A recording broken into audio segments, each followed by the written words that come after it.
Tópico 2. A resposta às orações de Daniel. Daniel havia orado, lembrando-se da promessa de Deus registrada pelo profeta Jeremias. Vos visitarei e cumprirei sobre vós a minha boa palavra, tornando-vos a trazer a este lugar. Com a queda do reino babilônico e com o início do governo do rei Ciro, as coisas evoluíram com muita rapidez, deixando todos surpreendidos e admirados. Subtópico 1. A Bíblia relata o que realmente aconteceu no primeiro ano de Ciro, rei da Pérsia, para que se cumprisse a palavra do Senhor por boca de Jeremias. Despertou o Senhor o espírito de Ciro, rei da Pérsia, o qual fez passar pregão por todo o seu reino, como também por escrito dizendo: Assim diz Ciro, rei da Pérsia: O Senhor Deus dos céus me deu todos os reinos da terra, e ele me encarregou de lhe edificar uma casa em Jerusalém, que é em Judá. Quem há entre vós, de todo o seu povo, seja seu Deus com ele, e suba a Jerusalém, que é em Judá, e edifique a casa do Senhor, Deus de Israel. Ele é o Deus que habita em Jerusalém. Subtópico 2. Conforme esta declaração de Ciro, estava cumprida a promessa divina dada através do profeta Jeremias. Mas tudo foi como diz a Bíblia, tudo muito mais abundantemente, além daquilo que pedimos ou pensamos. Vejamos, pois, o que estava para acontecer. A. Todos os judeus seriam liberados para voltarem a Judá, caso quisessem. B. Receberam permissão para reedificar o templo. C.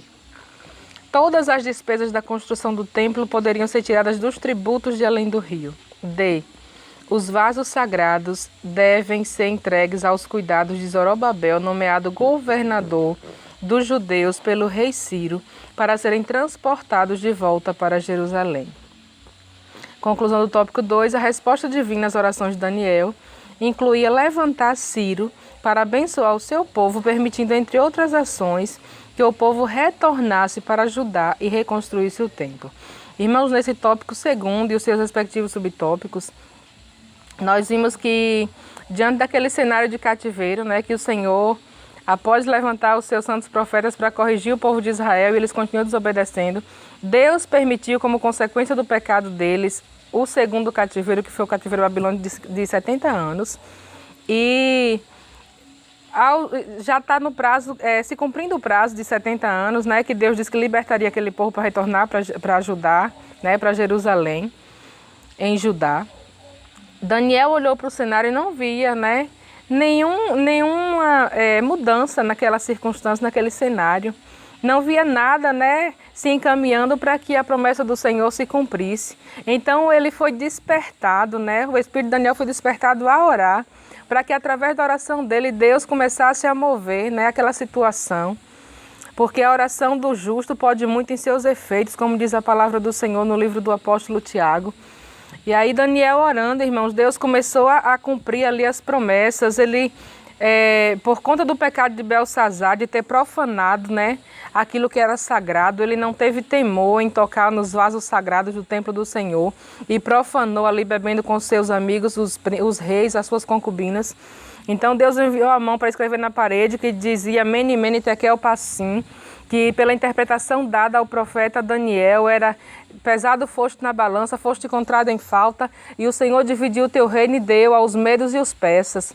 E naquela mesma noite Belsazar morreu, e Deus levantou Ciro como o rei, para que através de Ciro, como o Senhor já havia falado através do profeta Jeremias e o profeta Isaías no capítulo 45, Deus usou o rei Ciro para que ele ouvisse a voz do Senhor e através da vida dele ele ordenasse e permitisse que o povo de Jerusalém, de Judá, pudesse retornar à sua pátria, se assim eles quisessem, acabando ali, irmãos, o cativeiro.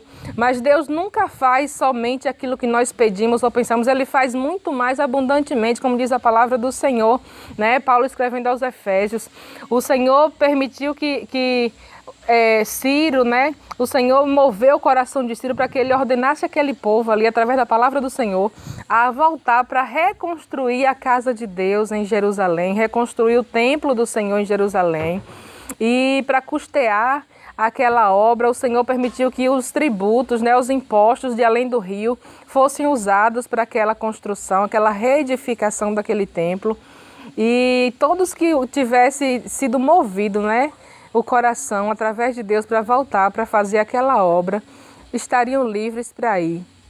E muitos que já tinham edificado, né, a sua vida ali, construído em Babilônia, e quisesse ficar naquele país, também era permitido ficar, não mais cativo, né, mas ficar livremente. E a gente vê, irmãos, o poder da oração.